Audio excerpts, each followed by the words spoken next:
Okay, we're going to try to use this camera. The screen on this monitor acts up. I just hope that this holds for this video. Turn on my volumes. We're still in political ideologies, and we're dealing with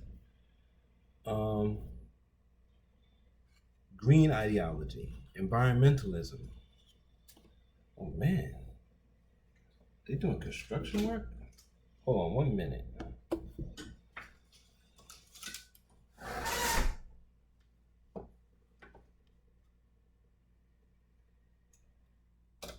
All right, there we go. Cut some of this noise down. All right, let's get into it. I wanted to start here in this chapter, as this is important.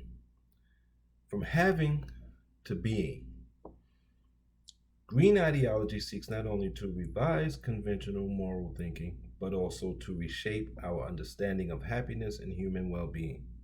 In particular, green thinkers have advanced a critique of materialism and consumerism.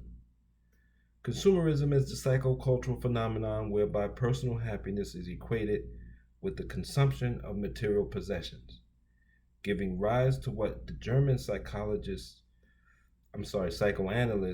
and social philosopher, what's wrong with me, philosopher, Erich Fromm called a having attitude of mind. For green theorists, having, the disposition to seek fulfillment in acquisition and control, is deficient in at least two respects. First, it tends to undermine rather than enhance psychological and emotional well-being, as modern advertising and marketing techniques tend to create ever greater material desires. They leave consumers in a constant state of dissatisfaction because however much they acquire and consume, they always want more. Consumerism thus, and also this works not just with buying things, but also services. Going out to eat all the time. Always going to Starbucks to get your coffees. It could extend out, because that's a part of consumerism too. So don't forget that.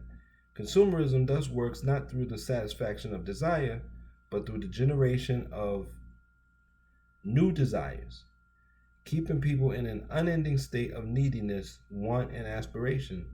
Such thinking is sustained by the emerging discipline of happiness economics, which suggests that once citizens enjoy fairly comfortable living standards, it is not absolute wealth, but relative wealth that affects subjective well-being. They're talking about lifestyle. The amount of people that believe lifestyle is life is a large group of people. And it's such an insane thing to believe in. It's such a weird to think lifestyle is life itself. Life itself is you being, you expressing concepts like justice, injustice, empathy, indifference. That's life. The lifestyle, the trips, the brunches, the eating outs, the getting expensive coffees, the getting expensive this, the going to the spa, the lifestyle is something that you live across the surface. It can't be life. But you have a lot of people who believe it is life, and it's destroying human beings. It's destroying our minds, and it's destroying the planet. Also, this idea of judging yourself by the stuff we have, this is where you get hoarders. People who can't throw stuff away, stuff is in the house, and it just overwhelms them. They can't get rid of anything. And you've seen some of those hoarders' houses. It's sad, it's disgusting, it's gross that you can lose it that far, but people are losing it. Second, materialism and consumerism provide the cultural basis for environmental degradation. This occurs as the consumer society encourages people to place short term economic considerations ahead of long term ecological concerns, in which case nature is nothing other than a commodity or resource. In this light, green ideology can be seen to be associated with the ideas of postmodern postmaterialism and anti-consumerism. And before you say, well, environmentalism is, yeah, that's all right, y'all just trying to be goody goody and all that. Here's what I love about it. And I've been on this kick a long time. My friends used to make fun of me. Then my brother who's passed away, rest in peace, brother John. One day he came and said, "Well, I guess your global warming is real," but this is years ago. He finally admitted because he used to laugh at me for talking about it. I've been talking about it since like the 1980s, 1990s, right? But the good thing about it is, nature is alive. This planet is alive, and when you harm live things long enough, they will buck back. So right now, every year we having heat waves, blizzards, um, hailstorms. It's getting so bad. Sometimes you'll have a hailstorm in one part of just the United States and heat wave in another part. Because the United States is very large. That's another thing people in the United States don't understand. This is a large country. That's why you can never really have a Hitler here because it's too much space. It's too much to control. Europe fits in just a piece of the United States. All of Europe fits in a piece of the United States. So, and you see Hitler, the more he stretched, um, the more he was destroyed. You can't take over space too large and maintain it. There's no way you can do it dominating that way. You have to do it some other kind of way. You can do it psychologically, but then, even then, you have people like us who just won't go along with it. We may get ignored, but we still will be here. Um, and I love that the planet is alive, it's bucking, and that's the revolution that I've been waiting for all my life. It didn't come from people, and I didn't think it would. Climate change. In the line of green ideology's most post-material orientation, green thinkers have tended to view human development as dangerously unbalanced. Human beings are blessed with a massive know-how and material wealth, but possess precious little know-why. Humankind has acquired the ability to fulfill its material ambitions, but not the wisdom to question whether these ambitions are sensible or even sane. That's why I'm always saying this society is insane. And the ambitions we have, I think human beings have more psychological ambitions if we're left alone. But when we're forced to believe in something, forced to go through consumerism, with literally guns to our head, then we come out like this. So I think it's not a human thing to really be this way. I think we've been forced into it by a group of powerful people who then run everything else in the society. Where are we? Okay. As Schumacher warned, man is now too clever to survive without wisdom. However, some shallow or humanistic ecologists have serious misgivings when this quest for wisdom draws green ideology into the realms of religious mysticism or New Age ideas. That's what I was talking about. Many Greens, particularly those who subscribe to deep ecology, have nevertheless embraced worldviews that are quite different from those that have traditionally dominated political thought in the developed West. This, they argue, is the basis of the paradigm shift the green ideology aims to bring about, and with which it is doomed to repeat the mistakes of the old politics because it cannot move beyond its concepts and assumptions. Really, all Greens have to do is take the people in power away or stop the walls and the brutalization that they're putting on us psychologically and physically. For instance, schools. That's why I started the Connerson Center, a school inside the Connerson Center, along with producing film scripts and song lyrics and all those kinds of things, so that you can be entertained in a high level way. I created a school in there because I come from a teaching background. I know what the schools are.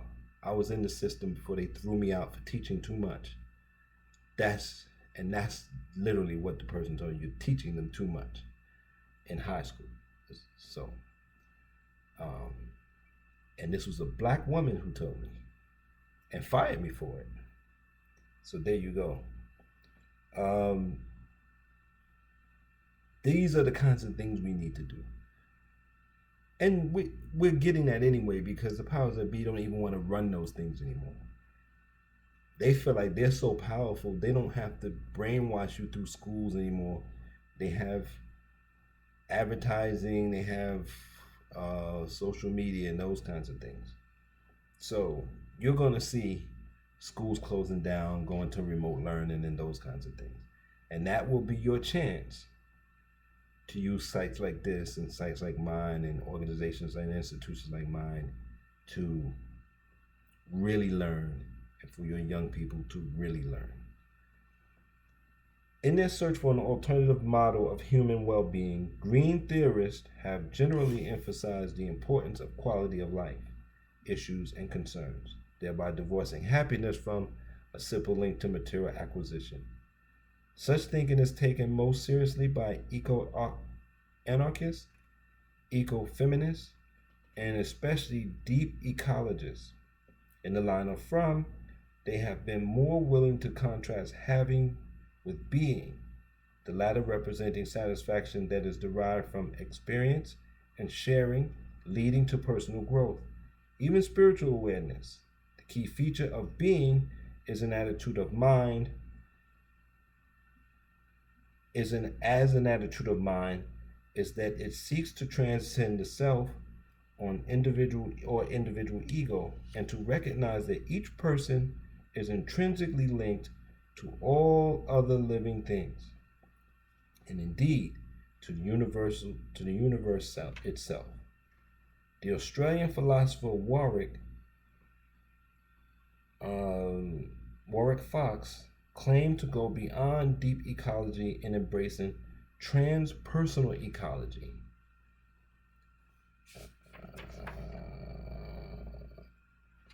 The essence of which is the realization that things are, that human beings and all other entities are part of a single unfolding reality.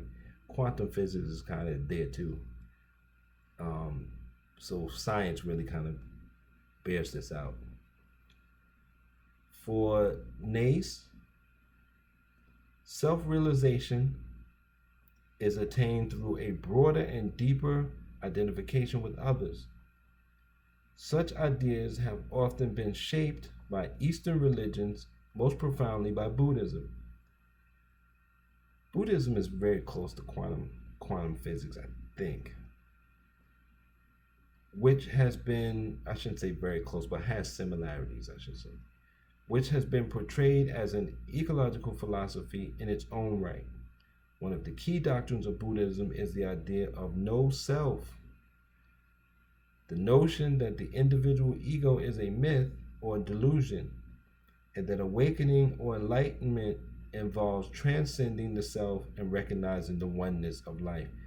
Be careful though, you have a lot of these tech guys that are Buddhists. They're not real Buddhists.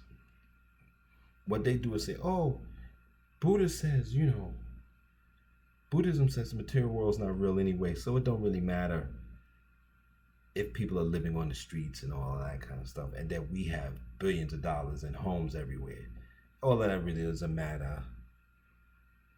All that matters is that you transcend. So you gotta watch out for them phony people. People are slick.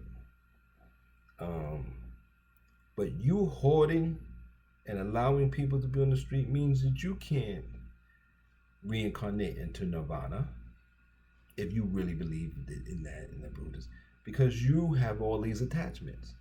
You claim you don't. You walk around in your hoodies, and you don't wear the thing, and maybe you use an electric car, but you got mansions and bunkers and all these other things like that. Stop it. Stop it already. Okay. So we're gonna leave it there, and um, this is a good this is a really good book. It's really pointing out some good things, getting some good classes, some good lessons off of this. You know what to do. Hit the links. Support. You can give donations. You can hit the links. And if any of you want to be guests on it, we don't have to be. We could be guests on anybody's podcast, or you can be guests here, or we could Zoom or do a live. Just let me know, because I'm getting more followers now. I really was using this just to make videos for my Patreon, but more people are following. So if you want to do things like that, let me know. It's fine. I don't mind. We can grow the channel together. That would be a good experience. Because I'm really kind of just flying alone here these days.